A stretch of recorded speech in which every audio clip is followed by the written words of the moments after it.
If your goal is to make an impact with your music and turn this into a successful career, then this video is exactly what you need, because I'm going to share with you 5 essential tips for becoming a successful electronic music producer.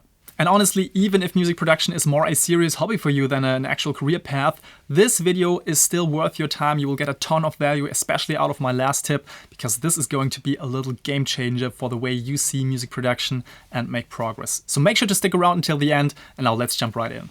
If you don't know who I am, my name is Philipp from Pick Yourself, and I've built a mixing and mastering studio specializing in electronic music. I've done this for many years now, full time. I still produce music to this day, and I'm at this point in my career where I just enjoy sharing some of the lessons that I've learned along the way. So if that resonates with you, if you want to make meaningful progress with your music, then I believe I have a lot of interesting stuff to share with you. Make sure to subscribe. I would love to see you in future videos as well. Now, my first and most important tip for you is to start finishing tracks much earlier than you think. Finish tracks even if they don't live up to your expectations. And there are so many clever levers that you can pull to make this whole process easier. But first of all, let me share with you why that is so important. So there is something that I've observed among all of my coaching students, all of my mixing and mastering clients, and that is after finishing one song and starting the next one, this is exactly the phase where most of your artistic growth happens. In terms of skills, in terms of mindset, in terms of overall artistic trajectory, you will experience so much growth after finishing something and then starting the next thing. And this is almost like magic. The only way I can explain this is because you can let go of all the learnings. You can digest everything properly, let all the learnings sink in, and suddenly your mind becomes open again for taking in new things, getting new inspiration to come to you. And suddenly when you then start this new track, you will experience how much easier everything feels and how much more refined your style is as an artist. Now, if you delay all of that and just keep on working on loops forever, never finishing anything, never releasing anything, you are preventing yourself from that massive growth to happen. Now, I know finishing tracks is easier said than done, but I have something that will help you with this. So over the last few years, I've studied the art of finishing tracks almost like a mad scientist. I've taken everything that I've learned from my mentors, what I just found out by trial and error, and stuff that I've also learned along the way of working with people, coaching them, mixing and mastering their productions. And I've condensed all these learnings into one super deep but still easy to consume format. I call this the Finisher Framework. This is a completely free guide, my gift to you for watching this video. Go to pickyourself.com/framework. This is completely for free, nothing to lose, but so much to gain. So I think this is going to help you. Go get there. All right, just as a little spoiler, I think one of the biggest learnings you will get from this is to learn about what I call the creative funnel, which means you are going to focus on the individual phases of the creation process instead of trying to do everything all at once, creating ideas, arranging, mixing and mastering on the go. You will zoom in on the individual aspects of the creative funnel, practice them separately, and then get the most value out of this concentrated effort. Now let's get to tip number 2 for becoming a successful electronic music producer, and that is you have to focus on improving your workflow constantly. Now here's what I mean with that.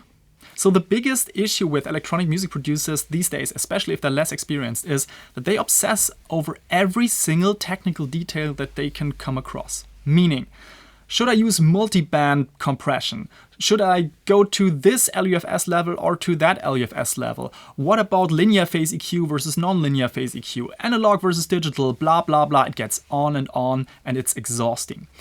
And instead of wasting your time on these super deep debates that don't lead anywhere in most cases, I think you need to spend much more time on improving your workflow. Now, here are some examples of what I think you should be doing instead of having these discussions. It starts with simple things like using shortcuts, learning the shortcuts of your DAW and of your plugins to just be more efficient with your time.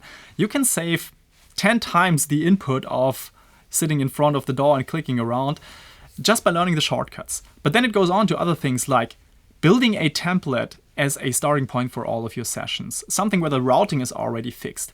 Organizing your sample library and your presets in a way that is easily accessible and doesn't overwhelm you. All of these things, they sound so mundane, so boring, so simple, but this is going to make a difference, and not whether you use a linear phase EQ or not. That is a discussion where high-level mastering engineers can have this discussion about this specific setting in this specific song where it makes sense to use that tool or that tool in this setting or that setting. And it's not something that you have to worry about right now. Let's come to tip number 3 for you, and that is use less gear, but of higher quality. Now, gear is a really complicated topic, so I think we need to spend a little bit of time discussing what actually makes sense here. The overall problem here is that most producers think that more gear is better, period. More plugins, more hardware units, and so on and so forth. Plus, we automatically jump on certain trends, and we think that this trendy new thing is what makes the difference. Just to give you an example, DAW-less techno is right now a really hot topic. So people creating techno music, but without any computer, except for the recording maybe. Lots of hardware machines, drum machines, synths, effects, maybe an analog mixer even, connecting everything to a MIDI clock and then jamming around and coming up with music. Now, honestly, this is a lot of fun. So because you have that tactile experience of creating the music on the fly, it's a very nice human and machine interaction going on. But this is not the thing that will lead automatically to better tracks for you as someone who's maybe less experienced right now. And also the cost attached to this is huge. Now let me share with you what I think you should invest in first, because there are some strategic investments you can make at the beginning and at like intermediate stages before then moving into something more complex like DAW-less music production. In my experience, there are 4 critical investments where it makes sense to spend a little bit more money even in the beginning before then moving into something like external hardware, more complex plugins, and these other tools that are available. Now let me share with you what I think these critical investments are. Number 1 is a fast, reliable computer. I don't care whether you go for Mac or Windows. It really doesn't matter in the end. Do what you feel more comfortable with and what your budget allows for. But spending a little bit more money on a computer that has more, I would say, technical headroom to work with and just doesn't crash all the time. This is a really good strategic investment because it is an investment in your workflow in essence. Everything that speeds up your workflow and makes you work more seamlessly, without overthinking anything, is a good investment. So spend a little bit more money there and you will not regret it. The next thing, and that is like really closely related to this, is audio interfaces. Yes, there are some super cheap audio interfaces there, and I think there's nothing wrong with going with a cheap audio interface in the beginning, but you will quite quickly notice that this is also a workflow and processing bottleneck in terms of the speed, the efficiency of your workflow. And I personally believe that a fast and reliable audio interface is definitely a worthwhile investment. I personally have a lot of experience with the RME products. They are not as flashy as something like UAD or many of the other competitors. They are very German in the way they present themselves.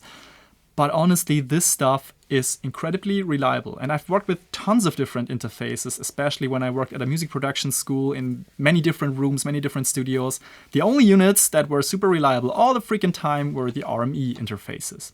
Now, go for whatever your budget allows for. There are other good companies as well, and I'm not affiliated with them in any way. RME, if you want to sponsor me, I'm not saying no, but right now this is definitely just a personal recommendation. The next strategic investment that I think makes sense is a good pair of headphones or a good pair of speakers plus acoustic treatment. Overall, the bang for buck ratio is definitely better if you go for headphones because you can get excellent headphones at a fraction of the price of good studio monitors plus acoustic treatment. Now, if you have the option to invest in both, then that's even better, of course, and I'm not saying you shouldn't do that. But if your budget is a little bit more tight, I think a good pair of headphones is much better than a kind of decent pair of speakers plus a little bit of room acoustics. It also has to do with how you enjoy working on headphones, of course. It's a very personal decision, but honestly, I've worked 3 months in Italy last year doing professional masters, also for major labels, just working on headphones. Yes, they were expensive headphones, so these buddies here. But also, I'm doing this professionally right now. You don't have to go to that extreme level. It still means that you get much more bang for buck if you go for really good headphones and really learn how to use them. Now, the last strategic investment that makes sense for you is in a good, reliable DAW digital audio workstation, meaning Ableton, Logic, Cubase, FL Studio, whatever you want to use. This is personal preference. I've made a really in-depth blog post that I can link to below with a podcast episode also that talks about the different pros and cons of certain DAWs. I want you to pick something, pay for it, not crack it, and then use this as your workhorse. And just figure out, with a free trial, for example, to see if the workflow is something that feels familiar to you, that feels like you want to use that for a longer period of time, and then don't overthink it anymore. But that is a good investment, and I think also upgrading the DAWs to make sure that it's compatible with your computer and your latest operating system. I think this is a really good way to spend your money. All right, let's come to tip number 4 for becoming a successful electronic music producer, and that is networking. You want to focus on quality instead of quantity when it comes to networking. Now let's dissect that a little bit. Now, in my personal experience in the music industry, there are 2 types of networking that exist. There's the one side that is everyone knows you, but it's really on a superficial level.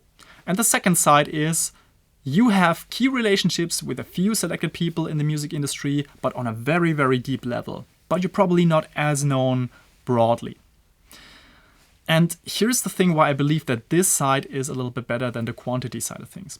So on the quantity side of things, everyone knows you. You go to all the parties, you connect with all the people, you have a chat here and a laughter there and so on.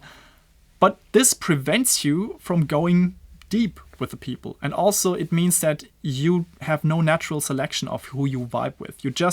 You're more interested in being likable. This also has to do with a lot of character traits that are probably ingrained in you. If you want to be liked, if you want to be known everywhere, this tells something about you. I'm not going to go super deep into this right now. It doesn't make sense. But I think it does more harm than good because it prevents you from going to a deeper level where people actually trust you. Just because they know you and everyone knows you does not necessarily mean they trust you and they want to interact with you on a deeper level. Whereas on the other side, and I always try to err on this side, I'm much more focused on building meaningful, deep relationships with a few key people in the industry that I actually care about. So what does that mean? I actually care about them. Well, I'm personally invested in seeing them succeed. This is like a game changer in terms of perspective. I'm not thinking about myself as much. And this also puts a lot of weight off my shoulders. If I'm happy to see someone else succeed that is really close to me in this overall music industry, guess what that does? There is something that's called reciprocity at action. So the other person will automatically also be interested in seeing me grow. And this is not a transaction that happens. It's something that just develops organically and naturally. And it has to do with a lot of trust. So they know, they like, and they trust you. And these key people in the industry are going to be the ones that make a massive difference for your outcome 5 years, 10 years down the road. Now, also here, I've created an in-depth podcast episode and blog post that I will link to you below. And there's also a card over here, hopefully. And this is something where I want you to spend a bit more time on and to focus on building these quality relationships. Let's now get to my 5th and final tip for you. And this is going to be a game changer for many of you. And this is you have to develop a process-driven mindset. Now, let me explain what that is. So a process-driven mindset means you don't focus as much on the result, the outcome that's connected to your actions. You just focus on the actions themselves. Your actions are what makes a difference on a micro level, but then will also lead to whatever outcome in the macro level. Now, the problem is that the outcome in the end is out of your control. You have no control over the outcome, but you do have control over your actions. Why is that so important? Let's zoom out a little bit and think about your career in the music industry. You have to be prepared to be in this game for 3, 5, maybe 10 years before you see any level of success. It might happen faster, but who knows? This is at least the time horizon that I would like you to focus on. And this is why you have to become resilient against failure, against obstacles, against all the downsides that are connected. Resilience means you are almost made of steel and prepared for facing all these different situations. Now, if you obsess over the outcome, how many plays do I get from my songs? How many releases are happening on a label? Do I get label X or label Y? All of these things are outcomes that will automatically lead to frustration, to overwhelm, to second guessing all your decisions. And if you remove all of that and instead focus on the actions of actually finishing songs, then you are in a much better place strategically but also mentally. Now, real talk here. There will be moments in your music career or even in your hobby path where you are close to throwing everything away. This is when I see these desperate posts on Reddit popping up of people asking the crowd, should I quit music?